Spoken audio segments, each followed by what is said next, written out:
Senhor, nós estamos aqui com o objetivo de analisar a pessoa de Jesus, aquele que viveu há 2000 anos atrás. Para nós cristãos, entendemos que Ele ressuscitou e que hoje Ele intercede por nós junto a Ti. E nesse momento, Senhor Deus, queremos pedir a Tua presença, a presença do Teu Santo Espírito, para que ao analisarmos a vida de Jesus, possamos compreender quem Ele realmente foi, para que assim possamos entender também quem Ele é hoje para nós. Fica conosco, envia o Teu Espírito, no nome de Jesus. Amém.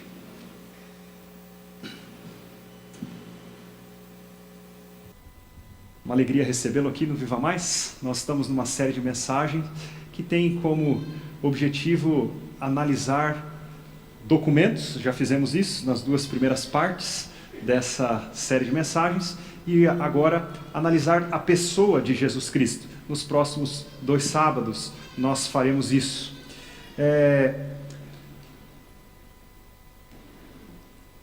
Nós analisamos nesses últimos 2 sábados, nós percebemos que quando nós pegamos aqueles documentos e submetemos esses documentos a uma análise histórica, a uma análise científica, eles se demonstraram os documentos mais confiáveis da antiguidade. Com uma gigantesca quantidade de argumentos apresentados pela crítica textual, nós não temos como duvidar do texto que hoje nós temos em mãos. E nós percebemos que de maneira alguma ele foi construído dentro de uma estrutura de propaganda religiosa. Eles não são propaganda religiosa. Eles simplesmente não têm esse estilo. Seus autores, aqueles que estavam ali compondo o texto, eles sempre perceberam Jesus e tentaram colocar no texto exatamente aquilo que eles perceberam de Jesus. Eles só tinham, na verdade, uma única preocupação: era registrar os fatos conforme eles ocorreram. Esse era o desejo real dos autores quando nós analisamos os argumentos da crítica e analisamos os argumentos históricos. Vimos que os evangelhos, eles possuem a maior quantidade de documentos corroborativos de toda a literatura antiga. Se existe algo que podemos ter certeza quanto ao evento Cristo, é que as suas biografias, elas são completamente confiáveis. No que diz respeito ao reino da dúvida razoável, depois de uma profunda análise histórica e científica, nós percebemos que nós temos diante de nós os documentos antigos mais bem corroborados da história da humanidade. Ou seja, não foi uma história inventada. A história da Bíblia é um evento. É o evento Cristo. Agora, hoje, nosso objetivo é avançar um pouquinho mais nessa análise de Jesus. Nós vamos agora para um questionamento ainda mais profundo. Será que Jesus ele não poderia estar equivocado quanto quem ele realmente foi? Por exemplo, como nós vemos algumas pessoas por aí que dizem ser o Cristo, ser Jesus. Será que Jesus não foi mais um desses lunáticos ou desses malucos que saem por aí dizendo que são Deus? Poderia Jesus ter algum tipo de distúrbio de personalidade, que imaginava ser Deus ainda que não fosse? Por isso, nós vamos iniciar essa segunda parte da análise sobre o evento Cristo. E nós vamos iniciamos então esse tema hoje.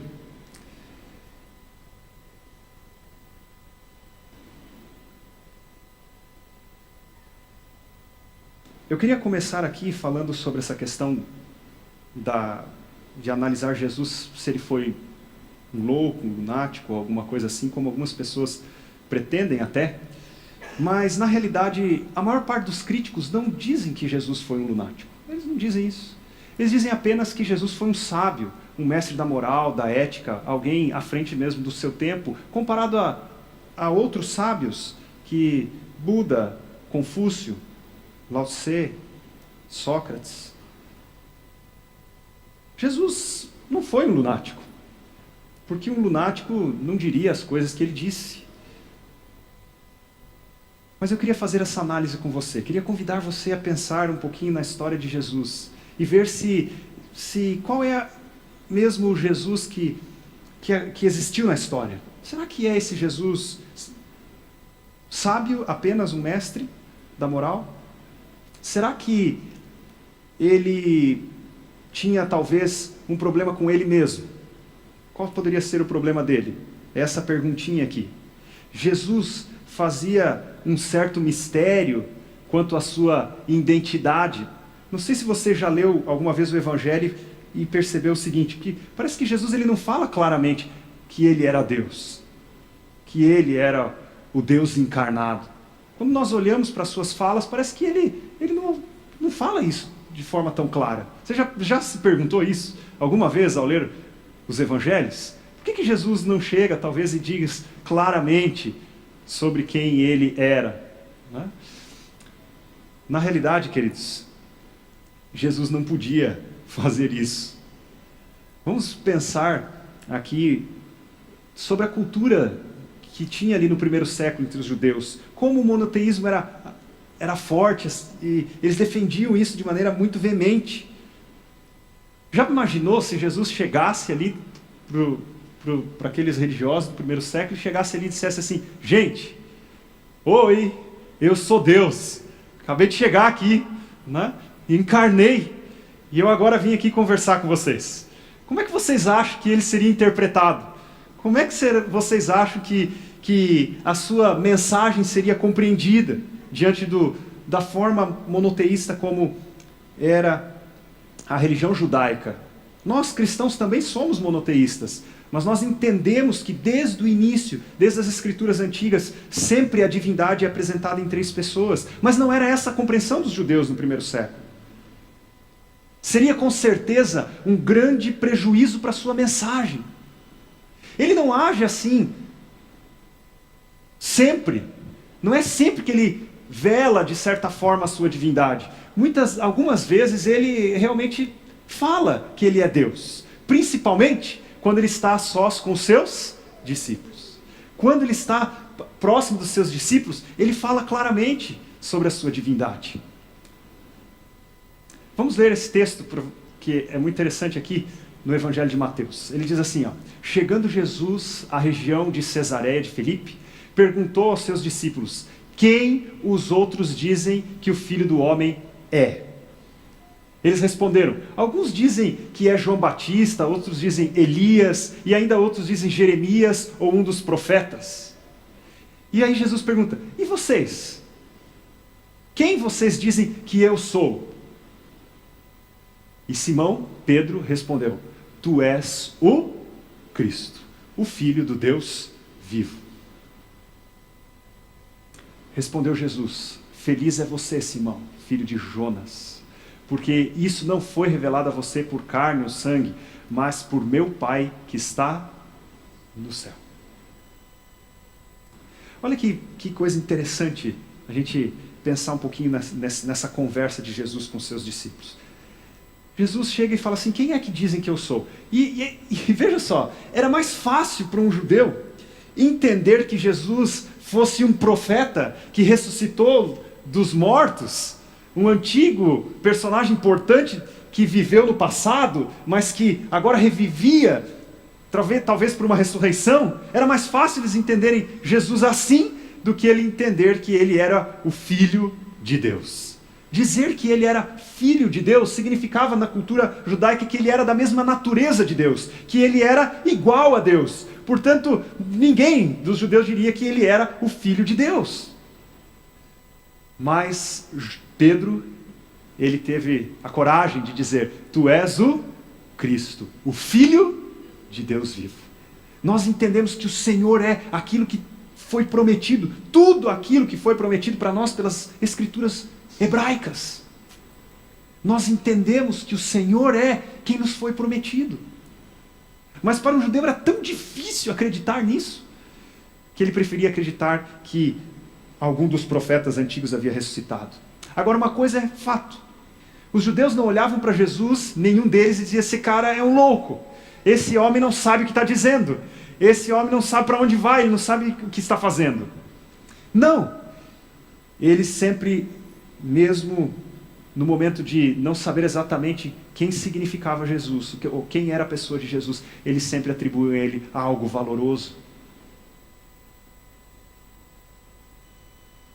É importante nós vermos que a diferença entre como ele lidava com o público em geral e como ele lidava de forma mais restrita com os seus discípulos. Por exemplo, quando Lucas registra esse fato, dessa conversa, Lucas acrescenta um detalhe interessante dessa conversa, que foi omitido por Mateus. Lucas diz assim, falando da conversa: e vocês, o que dizem? Perguntou: quem vocês dizem que eu sou? Pedro respondeu: o Cristo de Deus. Jesus os advertiu severamente que não contassem isso a ninguém. Vocês estão entendendo? Jesus não tinha problemas de esconder a sua divindade ali com os seus discípulos, aqueles que eram mais íntimos, mas ele sabia que seria um risco se apresentar como Deus diante das outras pessoas, do público em geral, principalmente porque sabia que a sua mensagem e o seu ministério seriam fortemente afetados de maneira negativa se ele o fizesse dessa maneira, se apresentasse assim como Deus. Uma das críticas também que é feita contra Jesus é sobre a sua relação com os discípulos. Na verdade, algumas pessoas dizem assim: bom, Jesus diz, ou pelo menos a Bíblia apresenta os 12 discípulos como sendo o novo Israel. Aquela proposta das 12 tribos e agora os 12 discípulos. Mas se ele é mesmo, os 12 discípulos são o novo Israel, então como nós podemos entender que Jesus não faz parte deles? Quem é Jesus? O 13º? Como que Jesus não faz parte do grupo deles?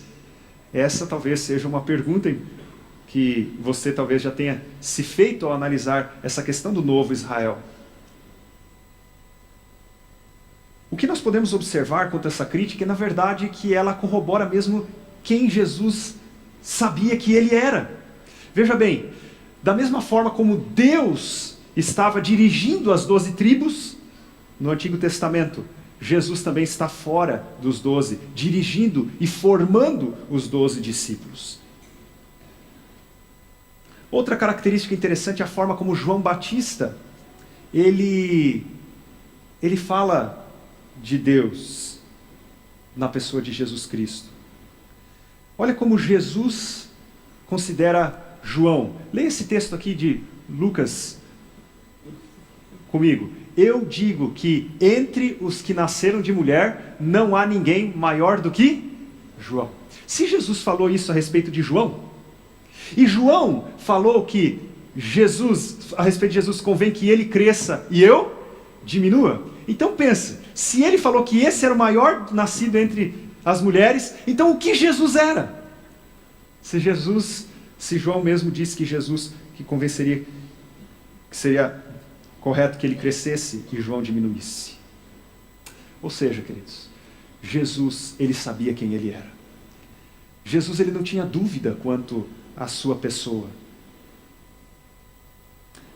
Outra coisa interessante para nós analisarmos, outro fato importante aqui, é nós percebemos como os seus opositores lidavam com Jesus. Por que é que eles se opunham? Não era ofensivo a forma como Jesus falava às vezes para eles? Não soava como ofensivo? Por que será que ele foi pregado numa cruz romana? Por que será que estava escrito lá em cima da cruz, Rei dos Judeus? Por que será? Será que em algum momento Jesus não disse isso mesmo? Que ele era o Rei dos judeus? Será que as suas afirmações, a forma como ele falava ou se comportava, era justamente aquele que reivindicava ser o Rei dos judeus? Outra coisa importante para nós analisarmos são os seus milagres. É lógico que os milagres não comprovam, não dão comprovação da autenticidade, da divindade de Jesus. Porque os discípulos também fizeram milagres. Mas nem os dos discípulos reivindicaram o reino de Deus através dos seus milagres. Quando Jesus fala que reivindica o reino de Deus quando faz milagres, ele está dizendo assim, que tudo aquilo que foi prometido no Antigo Testamento sobre a vinda do reino de Deus, agora era realidade. Ele era o Messias. Por isso que ele disse em Lucas, no capítulo 11, no verso 20, mas se é pelo dedo de Deus que eu expulso demônios, então chegou a vocês o quê? O reino de Deus.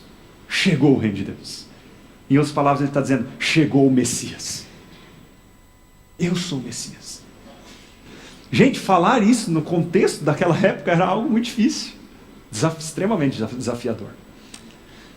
Outra coisa interessante que Jesus fala, e aqui nós estamos tentando analisar a personalidade de Jesus. Será que ele era um louco ou será que ele sabia o que ele estava falando? Qual era a autoridade pela qual ele falava? Ele não buscava citar um outro autor, ele não buscava autoridade num outro escritor ou alguém importante da sua época, como era natural que se fazia. O rabino fulano disse isso, o rabino ciclano disse aquilo, como sempre faziam os fariseus. Mas Jesus, quando ele busca falar com autoridade, ele põe autoridade nele mesmo. E ele diz assim, amém, amém, quando ele introduz as suas falas no hebraico. A tradução geralmente traz assim, em verdade eu vos digo. Ou seja, ele busca a autoridade própria e não cita ninguém. E como já vimos, um outro argumento quando analisamos se Jesus tinha certeza de quem ele era, é o fato de ele se autodenominar o Filho de Deus. Filho de Deus significa ser a mesma natureza de Deus. Filho de Deus significa ser a sua imagem, a sua semelhança. E é por essa razão que ele diz, quem vê a mim, vê ao Pai. E Daniel 7, nós temos essa expressão de forma muito clara. Daniel 7 apresenta Jesus como sendo o Filho de Deus. E quando Jesus agora fala, eu sou o Filho de Deus, ele está se remetendo a Daniel 7, a expressão messiânica Filho de Deus. Queridos, estes e outros pontos demonstram claramente que Jesus via a si mesmo como o próprio Deus encarnado. Ele não era um homem comum. Ele via-se a si mesmo como uma pessoa divina. Ele via como o Messias prometido de Deus. Isso é muito claro ao lermos os evangelhos. O último ponto, o terceiro ponto para nós analisarmos esse aspecto de como Jesus via a si mesmo, é que as declarações de João, como já afirmamos aqui, são as declarações mais claras sobre a divindade de Jesus, do Evangelho de João. Na abertura do Evangelho, já ele faz uma declaração fantástica sobre a sua divindade. Mas eu queria apresentar isso aqui para vocês de uma forma bem interessante. Como que nós chegamos até aqui? No princípio, Deus criou os céus e a terra. Esse é o primeiro versinho da Bíblia. E no primeiro século havia uma discussão entre os fariseus ali. Quem é que é esse no princípio? Quem é? Será que é uma pessoa? O que é o no princípio? E a maior parte dos comentaristas eles chegaram à conclusão, uma conclusão bíblica, usando os textos da Bíblia, do Antigo Testamento, eles entenderam que no princípio era a palavra de Deus, que Deus criou tudo por meio da sua palavra. A expressão é Bereshit, no princípio. E Bereshit é uma palavra composta, tem a preposição be, que é em, por, com, ou seja, pode ser traduzido como pelo princípio, ou com o princípio, ou por meio do princípio criou Deus os céus e a terra. Agora, quem era? Se for pelo princípio, ou por meio do princípio, quem é esse princípio pelo qual Deus criou a terra? Na verdade, a palavra princípio é que é a nossa tradução, mas a palavra ali vem da raiz rosh, o reshit, que é rosh, que é cabeça. Ou seja, pela cabeça criou Deus os céus e a terra. Quem era a cabeça da criação? Havia alguém, mas que era a cabeça, talvez apenas pelo verso 1, essa dúvida não seja tão clara, mas quando outros autores bíblicos discutem o verso 1, eles falam coisas extraordinárias sobre esse verso, falando que havia alguém com Deus no momento da criação. Olha o que diz o texto de Provérbios, no capítulo 8, no verso 27. Quando ele estabeleceu os céus, lá estava eu. Quem estava lá com Deus quando ele fez os céus? Quando traçou o horizonte sobre a superfície do abismo, quando colocou as nuvens em cima e estabeleceu as fontes do abismo, quando determinou as fronteiras do mar para que as águas não violassem a sua ordem, quando marcou os limites dos alicerces da terra, o que diz aí? Eu estava ao seu lado. Eu era o seu arquiteto. Quem era o arquiteto de Deus na criação? Quem era o arquiteto? Dia a dia, eu era o seu prazer. Eu me alegrava continuamente com a sua presença. Quem é que estava ali na presença de Deus antes de todas as coisas serem formadas? O que os hebreus entendiam sobre isso? Sobre o Bereshit. Eles entendiam como a palavra de Deus. E nós vemos isso claramente expresso no texto de Paulo para os hebreus. Paulo confirmava com os hebreus a ideia de que a palavra era a criadora. Olha o que diz o texto de Hebreus no capítulo 11, o verso 3. Pela fé entendemos que o universo foi formado pelo quê? Pela palavra de Deus. De modo que aquilo que se vê não foi feito do que é visível. Interessante que aqui no texto do capítulo 11 diz que tudo foi feito pela sua palavra. Mas o próprio autor de Hebreus, ele fala no começo do seu livro, no capítulo 1, ele diz: nestes últimos dias nos falou por meio do Filho, a quem constituiu herdeiro de todas as coisas e por meio de quem fez o universo. Perceba. Ele diz que o universo foi feito pela palavra de Deus. E agora ele diz que o universo foi feito por meio do Filho. Ou seja, na mente dos cristãos do primeiro século, o Filho de Deus, dizer que é Filho de Deus, é o mesmo que dizer que é a palavra de Deus, criadora do universo. Por essa razão, João inicia o seu evangelho com essa expressão magnífica. No princípio, era aquele que é a palavra. Ele estava com Deus. Veja o que ele diz. Ele estava com Deus. É lógico que João tinha em mente o texto de Provérbios e outros textos do Antigo Testamento. Era ele que estava com Deus. Ele era Deus. Ele estava com Deus no princípio. E no verso 14 ele diz: todas as coisas foram feitas por intermédio dele, e sem ele, nada do que foi feito se fez. Tudo foi feito pelas mãos de Jesus. Será que só João que tinha essa visão e não os outros discípulos? É lógico que não. Paulo tem as expressões mais fortes sobre a divindade de Jesus. João e os outros cristãos do primeiro século tinham em Jesus o grande Criador. Gente, quando nós passamos a ter relacionamento mais íntimo com uma pessoa, nós conhecemos a pessoa verdadeiramente como ela é, não é assim?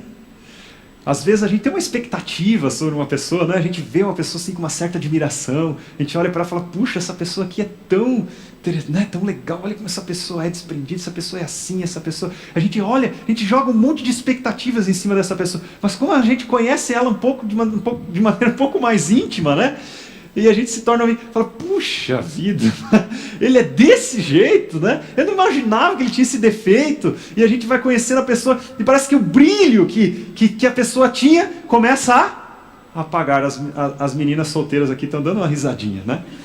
Mas o brilho assim vai apagando, né? Mas isso não é só na relação amorosa, na relação da amizade, às vezes também, em outras relações, aquela admiração que a gente tinha vai se apagando conforme a gente vai entrando na intimidade da pessoa, conhecendo a pessoa de maneira mais próxima, mais íntima. E vai se frustrando com algumas coisas. Agora, interessante, gente, é que quando lemos os evangelhos, nós percebemos que ocorre exatamente o oposto. Quanto mais as pessoas se aproximavam da intimidade de Jesus, mais cônscios eles estavam da sua divindade, mais convictos de que ele era o próprio Deus. Menos frustrados eles ficavam, mais admirados eles estavam a respeito da pessoa de Jesus.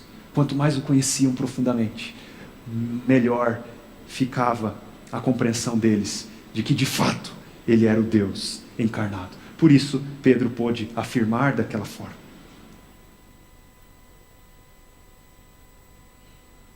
Eles descobriram a riqueza da sua divindade. Agora eu queria fazer uma pergunta para vocês. O Evangelho de João mesmo tem as expressões mais claras e mais fortes sobre a divindade de Jesus. Mas quem foi João? Dentre todos os discípulos, todos os evangelistas concordam que João foi o discípulo mais íntimo de Jesus. Foi aquele que tinha o relacionamento mais próximo de Jesus. E esse é o que mais dá referências à sua divindade. Ele não ficou frustrado com a pessoa de Jesus. Ele não ficou decepcionado por conhecer a sua intimidade. Pelo contrário, ele ficou mais admirado. Seria inocente imaginar que os outros evangelistas não tinham a mesma visão da divindade de Cristo. Principalmente se lembrarmos que Lucas era discípulo de Paulo e que Paulo defende a divindade de Jesus com a maior ênfase, com os maiores detalhes. Eu quero citar aqui para vocês um historiador da igreja, Yaroslav, nome difícil, né? Pelikan. Olha o que ele fala a respeito de Jesus. Ele fez um estudo sobre os 20 primeiros anos depois da morte de Jesus. Ele queria saber se as pessoas nos 20 primeiros anos já tinham uma compreensão clara da divindade de Jesus, ou se isso foi se formando com o tempo, como os críticos falam sobre Jesus, que essa foi uma história inventada depois. E ao ele fazer essa análise, esse historiador, ele chegou a algumas conclusões interessantes. Ele disse que a cristologia já estava bem definida, ou seja, eles já sabiam exatamente quem era Jesus nos 20 primeiros anos após a morte e a ressurreição. Ele diz que o sermão mais antigo, o relato mais antigo sobre um mártir, o mais antigo relato pagão sobre o cristianismo, a oração litúrgica mais antiga, sempre o identificaram como o Deus encarnado. Ele diz, sem dúvida, era essa a mensagem que a igreja acreditava e ensinava. Que Deus era um homem, um nome adequado para Jesus.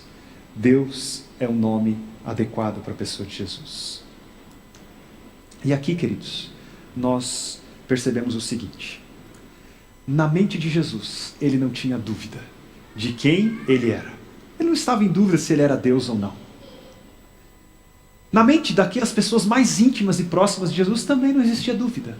Eles não tinham nada de dúvida de quem era Jesus. De que ele dizia ser Deus e eles não se frustraram com isso. Agora eu queria perguntar para você. Como você vê Jesus? Os evangelhos não deixam dúvida sobre quem ele foi. Sabemos da historicidade dos evangelhos. Podemos ter a certeza de que eles têm a melhor descrição a seu respeito. E como de fato eles o descreve apenas como um humano, um sábio, um homem à frente do seu tempo? Não. O teólogo sistemático Amin Rodor, depois de anos investigando a vida de Jesus, ele escreveu um livro intitulado O Incomparável Cristo. Vale a pena ler esse livro. E nesse livro ele afirma algumas coisas interessantes. Ele fala sobre Jesus, que não existe nenhum outro personagem na história que pode ser comparado a Jesus. A pessoa de Jesus. Ele diz assim, que seu nascimento foi contrário às leis do nascimento, sua morte contrária às leis da morte e da sepultura. Do ponto de vista humano, não tinha ele poder nem prestígio. Não tinha formação pelas academias universitárias da sua época. Não tinha riquezas. Até os 30 anos, Jesus viveu numa carpintaria em Nazaré. Aquele que criou o universo pelo poder da sua palavra, ele tinha a paciência de com as mãos entalhar a madeira rústica. Sua vida, seu ministério, se limitou a pequenas e obscuras vilas da Palestina. Na verdade, ele cruzou as fronteiras do seu país apenas 2 vezes. Quando fugia da perseguição de Herodes em sua infância e quando ainda menino, ele preocupou um rei. Ele confundiu os doutores do templo. Seus ensinos, parábolas, conceitos desafiaram as poderosas estruturas sociais e religiosas dos judeus do primeiro século. Quando adulto, ele governou o curso da natureza e das forças do vento, a ponto dos seus discípulos questionarem perplexos: quem é este que até os ventos lhe obedece? Queridos, quem foi Jesus? Quem é Jesus para você? Como nenhum outro monarca, ele andou sobre as águas revoltas. Extraordinário. Os homens, eles não lhe estenderam um tapete vermelho para receberem, mas a natureza reconheceu a autoridade do seu autor. Seus ensinos eram tão surpreendentes que ele forçou a admiração até mesmo daqueles que vieram para prendê-lo, dos seus opositores. Pois disseram, nenhum outro homem falou como este. Mesmo 2000 anos depois, ele continua forçando a admiração, até mesmo daqueles que são contrários à sua pessoa. Ninguém que realmente teve um encontro com Cristo saiu sem pelo menos coçar a cabeça, intrigado, extasiado, pensando: quem é esse homem? No que diz respeito a Jesus, queridos, não temos, ao analisar a sua vida, é isso que estamos fazendo agora, analisar quem foi Jesus, não temos como dizer que ele foi um louco. Ele simplesmente não cabe nessa forma de descrição. No que Jesus é diferente aos outros líderes religiosos? Por que os outros nomes como Buda, Maomé, Confúcio não ofendem as pessoas? Mas parece que quando nós falamos de Jesus, algumas pessoas ficam ofendidas e querem dizer, não, ele foi um louco. Por quê? A razão é que nenhum desses outros líderes religiosos reivindicou ser Deus. Mas Jesus fez. Ele apresentou-se a si mesmo como o único caminho que pode nos levar a um relacionamento profundo com Deus. Um relacionamento genuíno com Deus. Isso parece exclusivista para alguns. E foi o que pensaram os judeus do seu tempo. Mas o que importa não é o que pensamos ou o que pensaram sobre Jesus, a respeito de Jesus, mas sim quem verdadeiramente ele foi. Quem ele é. Quem foi Jesus? Será que ele cabe na descrição de apenas um homem sábio à frente do seu tempo? Nós já citamos aqui C.S. Lewis, esse antigo professor da Universidade de Cambridge e Oxford também. E ele era um agnóstico que foi convertido à fé cristã, que se tornou um dos maiores defensores do cristianismo em seu tempo. E ele escreveu desafiando aqueles que consideram Cristo como um mestre da moral, mas não o reconhecem como Deus. Olha o que ele disse. Ele diz assim: isso é precisamente algo que não podemos dizer. Porque quem é meramente um homem e diz as coisas que Jesus disse, não poderia ser meramente um grande mestre da moral. Ele seria um lunático, estaria no mesmo nível do homem que diz ser o quê? Um ovo cozido. Ou Jesus foi quem ele afirmou ser, Deus, ou então ele seria um louco, ou ainda algo pior. Ninguém em sã consciência, queridos, sai por aí dizendo que é Deus. Não, um sábio não faz isso. Ele não cabe nessa descrição de sábio. E quando nós analisamos como ele viveu, ele não cabe na descrição de louco. Em outras palavras, queridos, nos resta apenas uma saída. Jesus, ele era quem realmente ele disse que foi. Olha só o que mais C.S. Lewis acrescenta. Você pode considerá-lo um tolo. Você pode cuspir na sua face e crucificá-lo. Ou você pode cair aos seus pés em adoração e chamá-lo Senhor e Deus. Mas fora com essa noção sem qualquer sentido dele ser um grande mestre humano. Ele não deixou essas possibilidades abertas para nós. Ele não intencionou isso. Ele claramente ensinou ser um em natureza com o Pai. Olha o que ele mesmo diz.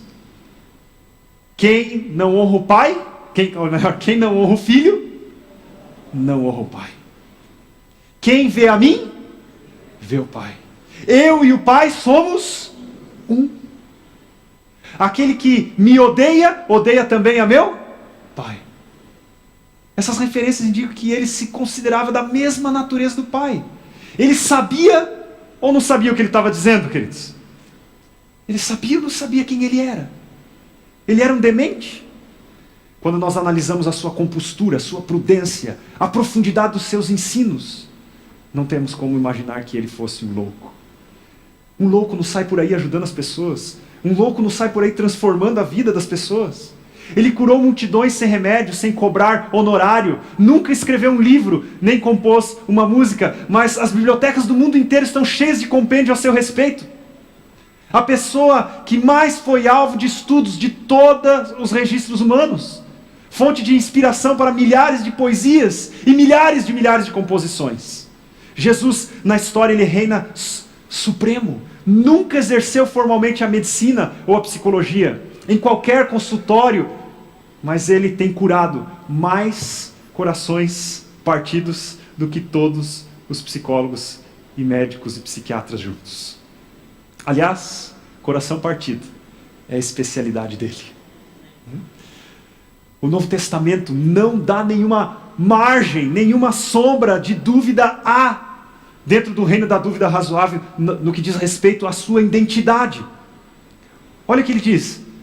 Ele é o Messias. Ele é o servo do Senhor. Ele é o bom pastor. Ele é a luz do mundo. Ele é o pão da vida, a porta das ovelhas. Ele é a ressurreição e a vida. É o caminho e a verdade. O Cordeiro de Deus que tira o pecado do mundo. O único fundamento, a pedra de esquina, a água viva. O Rei dos Reis, o Senhor dos Senhores, o Amém de Deus. O Alfa, o Ômega, o princípio e o fim, a estrela da manhã, o lírio dos vales. O todo e suficiente Salvador. João 3,16, talvez o texto mais conhecido do Novo Testamento, diz que Deus amou o mundo de tal maneira que deu seu Filho. E ali aparece uma expressão unigênito. Essa expressão unigênito é a expressão que Jerônimo usou na sua tradução da Vulgata Latina, a expressão latina, unigênito. Do grego, no texto original, monogenes. Mono, único. Gene, do seu tipo. O único do seu tipo. Jesus não pode ser comparado a ninguém. Ele é o único. Ninguém foi homem 100% e Deus 100% ao mesmo tempo. Ele é o único do seu tipo. Chesterton, certa vez, disse a um homem que viveu no Oriente há séculos atrás. Ele diz assim: não posso olhar para uma ovelha, não posso olhar para uma flor, para um pardal, para um pássaro, para um qualquer, ou para um pôr do sol. Um lírio, um corvo, uma vinha, uma montanha. Tudo que eu olho, eu penso nele. Jesus revolucionou o reino do pensamento. Quem dizem que eu sou? Jesus perguntou. Quem é Jesus? Quem foi Jesus quando nós lemos os evangelhos? Ele nasceu numa manjedoura emprestada, porque não havia um outro lugar para ele. Ele cruzou, aliás, o mar da Galileia, também num barco emprestado. Até o jumentinho que ele andou também era emprestado. Como ele mesmo afirmou, as raposas têm os seus covis, os passarinhos têm os seus ninhos, mas o Filho do Homem não tem aonde reclinar a sua cabeça. Até a cruz e a tumba onde ele foi sepultado não pertenciam a ele. Abandonado pelos seus amigos, traído por um, negado pelo outro, entregue aos inimigos, enfrentou a zombaria e o escárnio de um tribunal injusto. Seus executores disputavam em brincadeira ali o seu manto, a única propriedade que realmente ele possuía.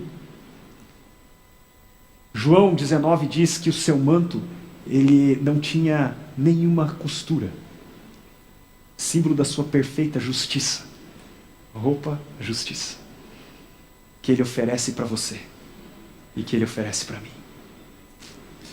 Poucas pessoas lamentaram a sua morte, mas uma nuvem negra cobriu de luto a cena do Calvário. O sol desceu suas persianas. Por 3 horas a terra estremeceu em simpatia com a morte do seu autor. Quando ele nasceu, houve luz à meia-noite. E quando ele morreu, houve trevas ao meio-dia. Ali estava o Deus encarnado, pagando o preço do pecado por toda a raça humana. Ele é o personagem central da história, antes de Cristo, depois de Cristo. Mas olha, nunca comandou um exército, nunca recrutou um soldado, mas nenhum outro líder teve tantos voluntários ao seu comando. A revista americana RIS realizou uma pesquisa alguns anos atrás, com alguns universitários, perguntando quem é a pessoa, o personagem da história com quem eles gostariam de passar 24 horas, um dia. Quem personagem da história do passado com quem você gostaria de passar um dia? Sabe o que eles responderam? 85% deles responderam Jesus Cristo. Mesmo que 46% deles disseram nunca terem sido religiosos. Em outras palavras, a carismática pessoa de Cristo atrai você, atrai a mim. Quem foi Jesus para você? Em 3 anos e meio de missão, ele disse, está consumado, está terminado. 3 anos e meio. Está feito. Interessante. Nós nunca vemos ele apressado. Ele nunca está afobado. Nas narrativas do Evangelho, seu andar é sempre majestoso. Tem absoluto controle do tempo. Sempre tinha tempo para atender alguém. Não procurava a companhia dos graduados, mas vivia entre os marginalizados. Nunca importante demais. Nunca afastava-se das pessoas. Nunca usou propaganda ou marketing para criar sentimento público favorável. Na verdade, parece que ele sempre está na contramão dos nossos métodos.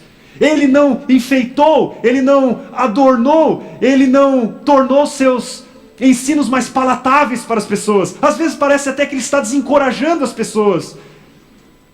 Se você não tomar a sua cruz, não pode me seguir.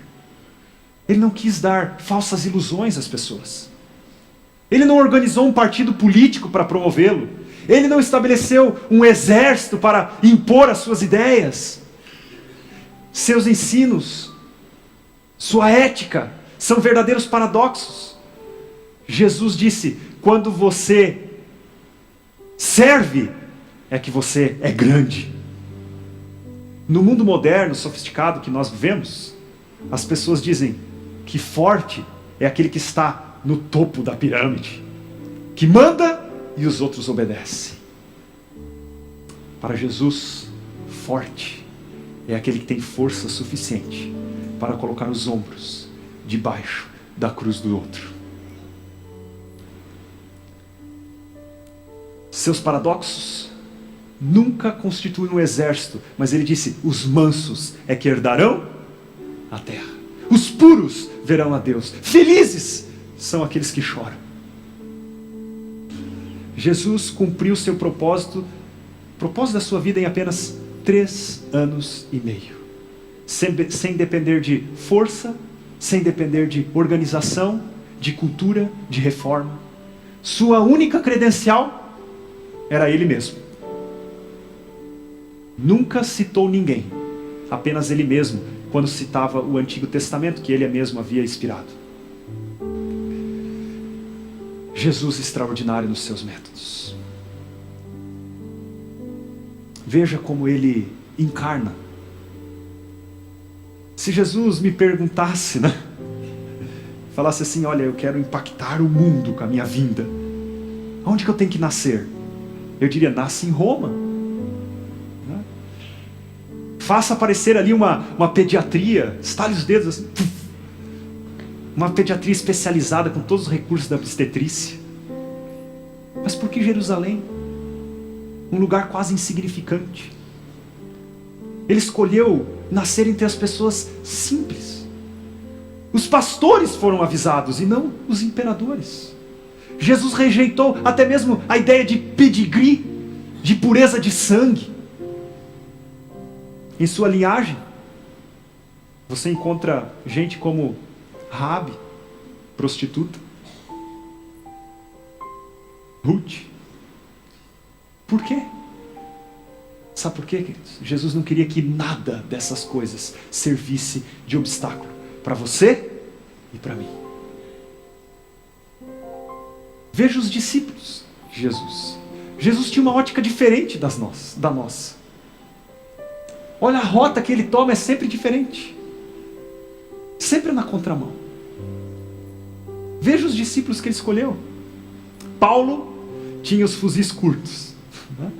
Pedro, destemperado. João, cheio de justiça própria. Marcos, rejeitado até por Paulo. E você pode continuar a lista aí. Analise seus discípulos. Ele escolheu gente que RH hoje nenhum recomendaria. Sabe o que ele está dizendo com isso, queridos? Ele está dizendo que se ele pôde trabalhar com eles, ele também pode trabalhar comigo.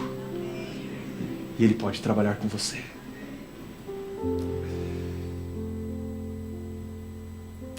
O psiquiatra Augusto Cury, em sua obra Análise da Inteligência de Cristo, ele afirma que, observando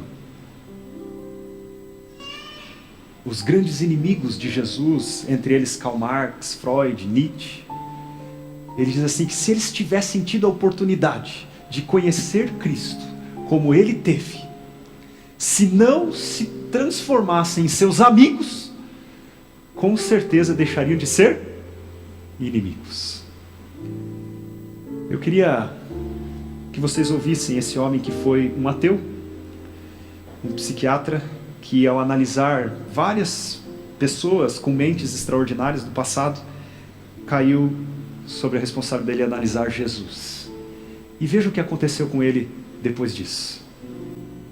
Você analisa muitas mentes, e uma das mentes analisadas também foi a de Jesus Cristo. Inclusive você tem algo escrito sobre isso, que é em sua coleção Análise da Inteligência de Cristo. O que te motivou a escrever sobre Jesus? Bom, eu fui um dos maiores ateus que pisou nessa terra. Como eu pesquiso numa das últimas fronteiras da ciência, o mundo onde nascem os pensamentos, para mim Deus era fruto de um cérebro apaixonado pela vida que resistia ao seu caos na solidão de um túmulo. E como a minha teoria não apenas contempla o processo de construção de pensamentos, mas de formação de pensadores, depois de analisar os critérios de Hegel, Kant, Agostinho, Freud, Einstein, como eles brilharam na sua mente, que critérios usaram, eu fui até esse personagem chamado Jesus Cristo. Que te encantou. E eu fiquei perplexo. Eu estudei as 4 biografias ou 4 evangelhos como um cético da psicologia. E eu percebi ao longo da minha análise crítica que ele não cabe no imaginário humano. Então me curvei aos pés desse homem que há 2000 anos mudou a história. Por exemplo, no exato momento em que ele estava no último jantar, era para ele estar tenso e ansioso porque ia sabia que ia passar pelo caos, pelo terror, ia ser crucificado. Ninguém tem ânimo para ensinar os seus alunos quando está às portas da morte, ainda mais nas condições dele. Ele quis ensinar a todos eles que uma pessoa verdadeiramente grande se faz pequeno para tornar os pequenos grandes. E eu me perguntava, que homem é este que era capaz de fazer poesia no caos? Que homem é este que, diante de Judas Iscariotes, ao invés de puni-lo lá no último jantar, lhe deu uma porção de pão, dizendo que eu não tenho medo de ser traído, eu tenho medo de te perder como amigo.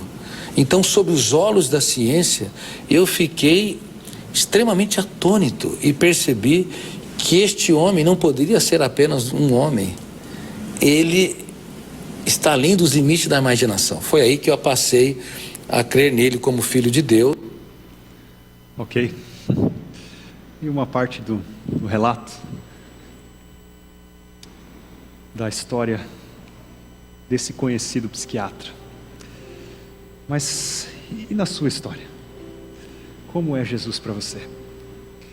Sabe, queridos, eu queria ser como Jesus. Se você imagina que Jesus foi um louco, eu queria ser como ele. Eu queria poder fazer poesia no momento do caos. Ou como Augusto Cury diz, quando nós entramos naquilo que nos feriu no passado e hoje nos fere também, naqueles traumas da nossa vida, aquilo que ele chama de janela killer. Se nós, quando entrássemos nesse momento, pudéssemos olhar a dor do outro e não a nossa, pudéssemos fazer como Jesus fez, ser extraordinário como ele foi. Quem não gostaria de ter no seu trabalho um sócio como Jesus? Quem não gostaria de ter um amigo como Jesus? Quem não gostaria de ter um marido como Jesus? Ou um filho como Jesus? Certamente Jesus não se encaixa na descrição de apenas um sábio. Certamente Jesus não se encaixa na descrição de alguém inventado na história. Certamente Jesus não se encaixa na história de um louco. Jesus só se encaixa na história das profecias que falavam a seu respeito. Ele viria, foi prometido e ele veio. E sabe, queridos, quando eu leio os evangelhos e eu vejo Jesus olhando para Pedro naquele momento da traição, eu penso em Jesus olhando para mim. Eu penso na doçura do olhar dele quando eu falho. Quando eu vejo Jesus estendendo a mão para aquela mulher a ponto de ser apedrejada e tocando nela e levantando ela, é como se eu sentisse em mim o toque de Cristo dizendo: se levante, seja forte, eu não te condeno, vai, não peques mais. Eu só posso dizer para Jesus, ao analisar tudo isso: Senhor, eu preciso de Ti. Eu preciso de Ti. Eu preciso de Ti.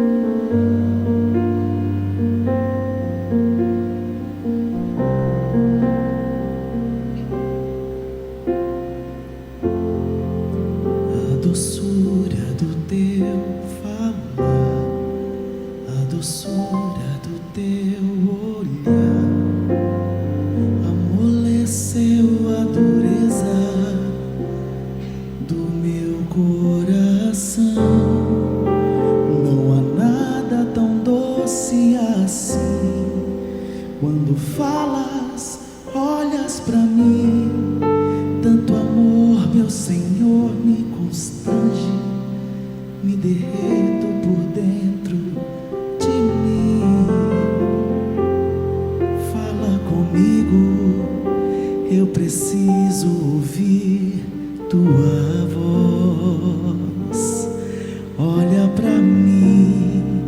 eu preciso esse olhar sobre mim.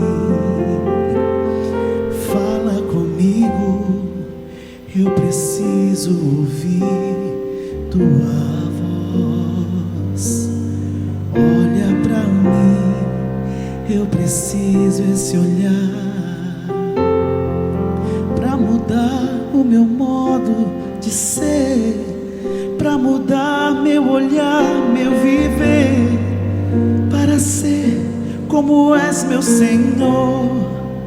Preciso de ti pra mudar o meu modo de ser, pra mudar meu olhar, meu viver, para ser como és, meu Senhor.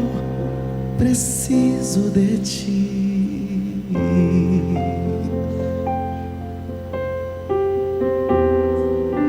Preciso de ti.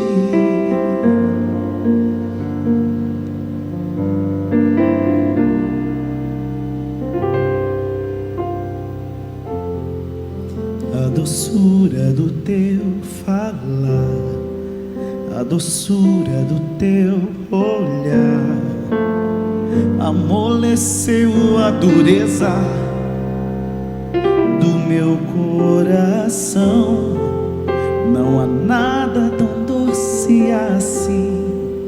Quando falas, olhas pra mim. Tanto amor, meu Senhor, me constrange. Me derreto por dentro de mim. Fala comigo, eu preciso ouvir tua voz. Olha pra mim, eu preciso esse olhar sobre mim.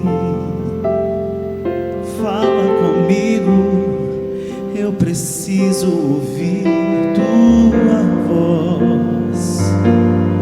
Olha pra mim, eu preciso esse olhar pra mudar o meu modo de ser, pra mudar meu olhar, meu viver, para ser como és, meu Senhor. Preciso de ti pra mudar o meu modo de ser, pra mudar meu olhar, meu viver, para ser como és, meu Senhor. Preciso de ti pra mudar o meu modo de ser, pra mudar meu olhar, meu viver, para ser diferente, Senhor. Preciso de ti. Fala comigo, eu preciso ouvir tua voz. Olha pra mim, eu preciso esse olhar sobre mim. Fala comigo, eu preciso ouvir tua voz. Olha pra mim, eu preciso esse olhar.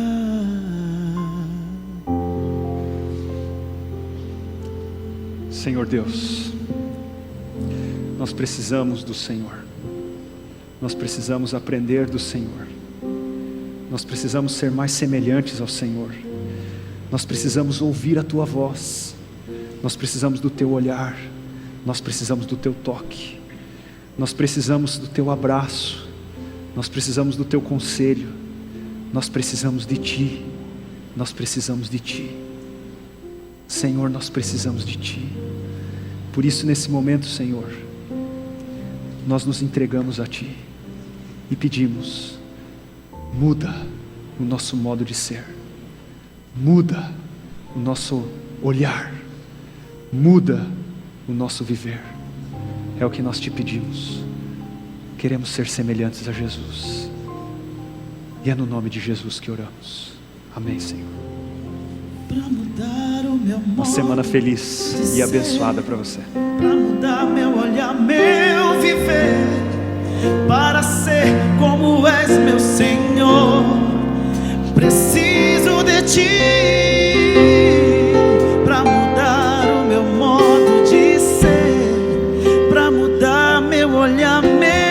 viver, para ser como és, meu Senhor. Preciso de ti.